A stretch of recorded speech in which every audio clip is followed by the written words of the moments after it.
Good morning, good evening, and good night. Welcome to episode 2 of History and Mystery, the Keddie Cabin Murders.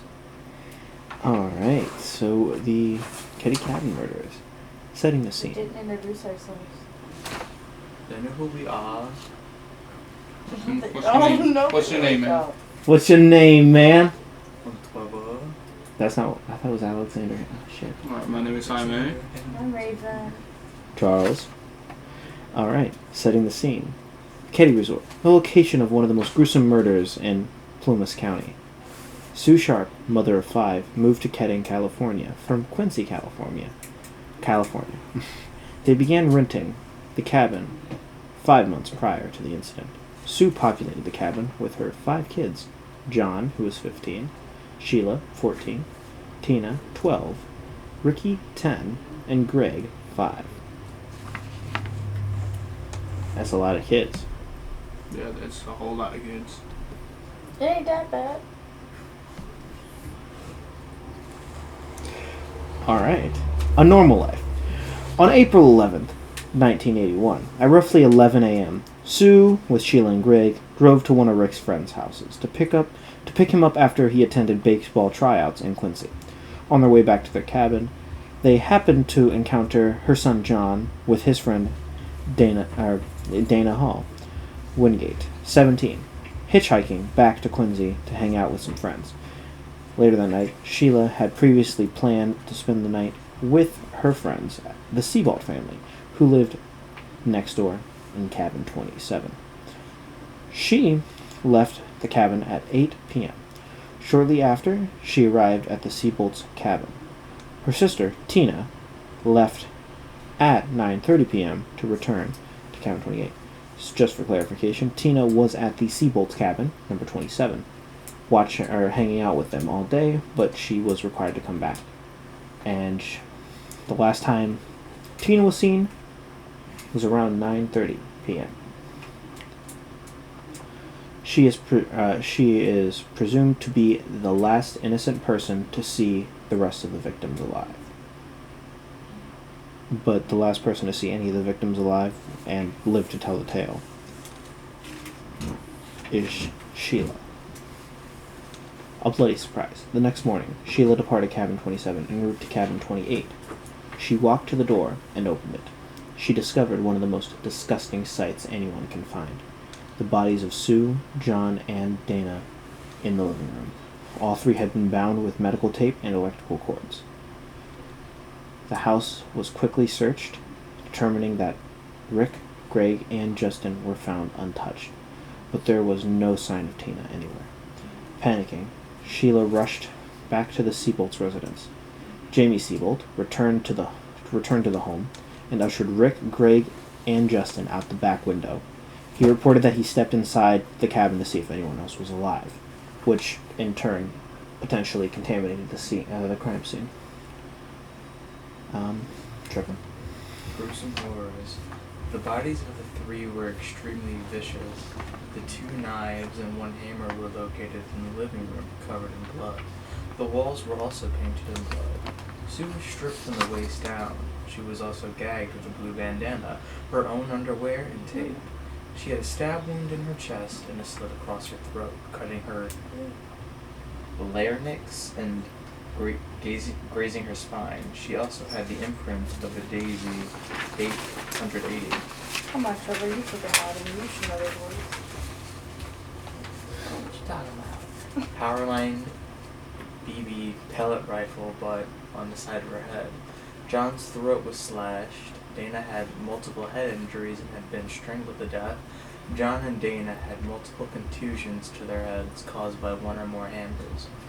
Autopsies: Sue and John died from knife wounds and blunt force trauma. Dana died of asphyxiation. It was mentioned in several sources as well that the asphyxiation was caused by strangulation by the hands. So he didn't use one of those cords or anything like that. He literally held him. So it's pretty personal. Yeah, like close up. But this was 1981. DNA wasn't the best back then, you know. Okay, we're gonna jump into the investigation, and before I even start this, I want to say that the police suck. Jeez, When I was writing this. Okay. So the police sketch provided of the two suspects was done by a volunteer with no artistic ability and no forensic drawing training, first of all, because you can look up their police sketches. An anonymous phone call in 1984 pointed to the remains of Tina Sharp, but it was never entered into evidence, and it wasn't discovered until 2013 because the recording of the call was found at the bottom of the evidence box. Okay. Soon after the murder, a letter from Martin to his wife. Martin was one of the suspects, by the way. Marilyn, his wife Marilyn, that was basically an admission of guilt that described paying the price with, quote, 4 lives, and it was never treated as evidence. It stated, quote, I've paid the price of your love, and now I've bought it with 4 people's lives. You tell me we're through, end quote. And then the most likely suspects were Martin Smart and John Boobabay. I don't know how to say his name, to be honest. Boobity? Boobade? I don't know. I butchered that. I don't know. I butchered it too. John. Both Marilyn Smart, who was Martin's wife, Justin was her son. They're making weird faces at each other. Justin was her son, and Sheila Sharp, the surviving daughter who found the bodies, believed that the 2 men were responsible. Continue. You guys pay attention? Yeah, I'm so engrossed in this. It's not even funny. I was just telling him, like, man, you gotta respect the dead. Okay. I don't really believe that since I would have just seen. I just said, look at the paper. Stop. In 2008, Marilyn said that she awoke at 2 a.m. on the morning of the murders to find Martin and John burning something unidentified in the wood stove. And she also stated that Martin hated John Sharp. And Marilyn further claimed to have found a bloody jacket reportedly belonging to Tina Sharp. And she says she turned it over to the police, but there's nothing substantial to her statement. But meanwhile, in her book, How to Survive Your Visit to Earth, Sheila Sharp also theorizes that Martin Smart and John were the killers. It was reported that Marilyn confided to Sue Sharp about the abuse she was enduring at the hands of Martin. And an investigator stated that when Martin heard about this, he went ballistic. Y'all mind stop doing that? I don't know what you're talking about. For having very inappropriately timed actions on this couch. Also, the night of the murders, Martin and John pressured Marilyn to invite Sue out for drinks as a quote-unquote companion for John, but Marilyn assured them that Sue did not drink, and she told the men that she wouldn't want to join them, but this angered them. Like, really angered them. They were like pissed. They were upsetting spaghetti? Yeah, they were upsetting spaghetti on me. Guys, this is not good timed comedy. Soon after the murders, Martin left Keddie and wrote to his wife, Marilyn. Wait, what the heck? Why this? Never mind. We already talked about this. I don't know why I typed it twice. Crazy. It was just the letter. Martin's counselor alleged that Martin admitted to murdering Sue and Tina because he said Tina had witnessed the event, but he also claimed to the counselor that he hadn't killed the boys. The Plumas County Sheriff's Sylvester Thomas, who was involved with the initial investigation, stated that Martin would supply quote-unquote endless clues that Thomas believed were intended to quote-unquote throw the suspicion away from him. There was speculation that Martin had been brought into the business of dealing narcotics thanks to his friend John, who was a felon, who had robbery and home invasion convictions on his record, and it was also thought that John had ties to the Chicago Mafia. Hey, honey, you're from Chicago. That doesn't mean I was planning this. I wasn't planning this. Okay? Yep. He wasn't even planning to be born I at this don't point. know. It was probably my suspicious. If the year wasn't, I think I read the year once again, but reminder, year 1981. I think I wasn't Yeah, even... Jaime was born in 1980. No, he wasn't. He was born in, 2007? I'm the youngest That's here. just tomato. According to Marilyn Smart, Martin and John met at a VA mental hospital. That's where always Martin- a great way to meet someone, at a mental hospital. Yeah. That's where I met Trevor. Where Martin was admitted for PTSD from his Vietnam experience, and Martin was described as, quote, dangerous, and was known for his infatuation with the Bible, often preaching to others that he judged as, quote, impure. PTSD is a serious mental health concern, and anyone suffering from its effects should be professionally treated, by the way. But Didn't know that. unfortunately, it also could have been a contributor to Martin's behavior. Yeah. Take it away, honey. Today, the house in which the murders occurred, also known as Cabin 28, was demolished in 2004. Martin Smart died in Oregon in May of 2000. John reportedly died in Chicago in 1988. Why does it say reportedly, though? Was there suspicion behind that? He's dead now. I think they weren't really sure if it was him or not. I don't remember how he died. I don't know if I read that or not. I don't think I did, but I think I did read something that they weren't sure if it was him or not. Anyways. Sheila Sharp has been known to resurface periodically. She was featured in the 2005 documentary. Here is a brief scene from an outtake interview with Sheila. You don't have to read that part. It was from the article. She's not so caught up in typing, you just type the I exact just words typed of the whole the thing. I Oh got my too caught gosh. up in it. And she also made the media rounds in 2016 when People magazine was promoting its episode of People magazine Investigates about Keddie murders.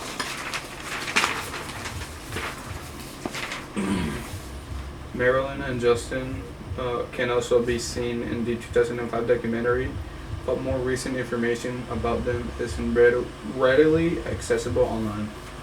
Rick and Greg Sharp also keep a low profile, although Rick can be seen extensively with his sister Sheila in this outtake from the 2005 documentary. Okay, but like that wasn't like they I mean- didn't have a clip of that. That was actually they had a clip, but that wasn't like pointing towards a clip. The clip was, like, you linked the article right there for us Yeah. to watch the clip. yeah, I linked if you it want there. to, But they had like a whole bunch of clips from the 2005 documentary. Anyways. And the last- documentary is really good though.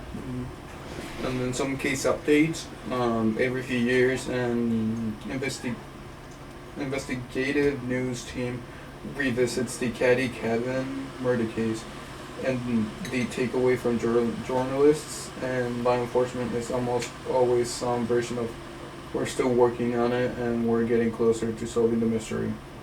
Then November, the last few updates, most recently, were in November 2016 and January 2019. that's like 6 years ago. Yeah. I mean, it's a pretty gruesome scene for number one. Like, that's terrible. Mm-hmm. I mean, we can probably presume the mother was at least raped, too, considering that she was stripped naked from the waist down. Doesn't specifically say, but... But that could have just been to like dehumanize her. Yeah, but at the same time... But I'm not gonna presume it unless they like came out with evidence that said that, because I mean, the only way you could have known if they investigated and they Let's could have ask seen some Tina. wounds on like the private areas, you know. yeah, but if they didn't come out and They were say beaten it, with hammers. I think there was plenty of wounds everywhere. yeah, Terrible. they Terrible. would have had to do like a whole like kit. Trevor's doing another case study of You know this they would case. not have done that by that time. Like they probably checked, but like I don't know if they actually came out with it, so I don't want to say that. I'm gonna presume, though. I don't know. I feel like I'm not saying it's not possible. uh, I'm just saying if I didn't find something about that in at least like the article or two that I read, but you wouldn't implement that into the theories. I'm not gonna like throw that in there and be like, this is gonna help me figure out what's happening. Didn't I just say presume? here, I'm gonna give a audio representation of the map of the cabins. Cabin 28, where the gruesome murders happen, is, let's call that just right in the center. It's a pretty decent sized cabin. If we go to, I want to say about, no, I know, I want to say about, like 20 to 30 feet away. Was it southwest in the map you showed me? No, cabin 27 was actually to the northeast. Like 20 to 30 feet away. I was opposite, my bad. Cabin 27 is where Sheila stayed the night, and where the... Yeah, where the directions in my she head. returned to the following morning after returning to cabin 28. Cabin 26, which is where... I forget the name. I read it somewhere. I don't actually know if I put it in my report here. Cabin 26 is where, what's his name? Dana's family lived. Dana's family lived in cabin 26, and they were, I want to say, maybe 200 to 300 feet away to the southeast. Across the road. That's the one I was thinking of. So your mic's getting picked up. But it's terrible, really bad. If I had to take a wild guess at who I thought killed them, I mean, there's pretty much two obvious suspects in this case. I'm not saying it's always the obvious suspects, but it's for me, I think it's those two. You know what's crazy to me is genuinely the police. Like, it's because they literally also said that they got a is that the same phone call I'm thinking of actually? They literally got a phone call that said, and I quote, if I remember it correctly, it said almost, and I quote, "So that body you found up in this county, it was 100 miles away." They had two phone calls. They had the one that they had that pointed to where the remains were, that they just like threw out the window and put at the bottom of the box and ignored and never checked out. And then they had the one that when they found the body 3 years later, I think it said. 3 years later, they found the body, and then it was like on the news, and some guy called in, and he said, "Have you ever thought about trying to identify that girl that went missing in those murders a few years ago, up in that county?" And the police were just like, "Oh, that's not suspicious at all." They're like, "Oh yeah, we totally thought of that." Hung up on the guy. It's not suspicious. Totally. But yeah, I mean, Jaime, do you agree with my statement there? Do you have any other statements? I mean, yeah, I mostly agree with yours. Where it's like, I mean, those two are the most obvious. They also never gave us any others. So I mean, yeah, I mean, those were the only two. Well, I mean, nobody else. I personally looked at 2 articles and the Wikipedia page just to see if there was any other articles it referenced. And honestly, I mean, there were a couple other articles and stuff, but none of them specifically mentioned any other potential suspects. Yeah. But considering the spotty police work at best, I don't think they looked for any other. They didn't really look for any other suspects, but at the same time, it's like these guys. I mean, I can see why they kind of didn't really go looking for more suspects. But I feel like you should have point out 2 guys. You shouldn't have pointed out the 2 people who potentially did it and not do anything about it. But I wonder whatever happened in Maryland. Wait, did we talk about what happened in Maryland? I think so. Trevor, you got anything else on this? Well, she died. Oh wait, that was him. I wrote the wrong name. My bad. Oh well, she had like her book and everything and whatnot. I mean, thank God she said he did it. But I don't see. I don't think they died. But like, I hope Maryland's better. Getting abused and everything. I hope she's doing better. But yeah, baby, got anything else to add? I think I'm good. Okay? I put all my thoughts to mine. Trevor, you got anything about this? You haven't really said much.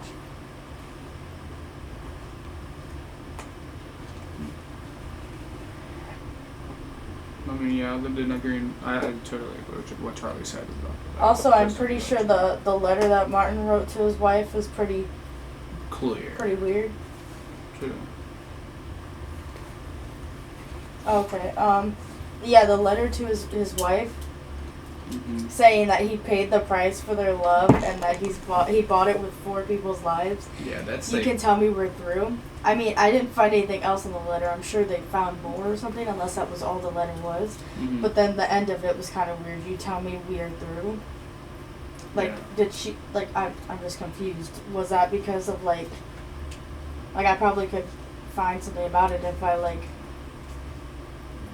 look deeper into, like, other articles, but does he say that because she was telling Sue about it? Or, like, what? Also, I want to point out, if this wasn't obvious, but Justin changed, well, Justin has a different name, unless he changed it, because me and Charles were talking about it earlier. His name's, like, Charles, like, Easton, or Eaton, or is it Easton? Eason? That's what it came up. Essen. It's Essen. I have it written down on the first page. It's I'm like pretty sure. like Justin E. But his name in the articles I read was Justin Smart. But I don't know if that was his mom's name or if that was Martin's. What I read is because What I read the it was his mom's Smarts. name. Sorry, the Smarts were cabin 26, not Dana. I mistake that. But what I read is that Justin was. His last name was. Eason, and the stepfather. And the stepmother, or sorry, he used to live with his father, and he just moved down there, and he lived right down the road, so they were obviously going to be, new town. Again, this is the 80s, this is before cell phones and everything. People actually went outside. I know, crazy. I'll go outside. Sure you do. So you would, it's like, you live right down the road. Of course you're going to socialize a little bit. But like, you're new in town. Obviously, first person to click with, and not the best people to click with, I guess. Yeah, they might have clicked with the wrong But folks. his father's last name and his last name, from what I read, were Essen. I think that article that you read just presumed because he lived with Martin Smart. Or I read whatever. 2 of them and they said that. I mean, he might have. all he mine might have said just went by Eason. that name when he lived with his mom or something. Maybe. All mine said Eason, though. All so I that's know is all I'm he's knowing. Justin E. or Justin Smart. I mean, either way, But same they're the person. same person? Yeah. I just wanted to clarify that in case anyone was confused by that, because I was confused by that when I read it over and he said that to me. I was like, what are you talking about? The only Justin I found was this one. Yeah, I think we can call it here. I think that was pretty good. What do you guys think? That Pretty one good? might have been more boring than episode I 1. like that. I'm gonna be honest. All right. This has been a fun episode number 2. This was the Keddie Cabin Murders, and you can tune in next Friday for Episode 3 episode 3. of History and Mystery. I don't like the look you gave me. Anyways, Bye, guys. All right. Bye. Trevor is deep throating the mic. Trevor's terrible at intros and outros.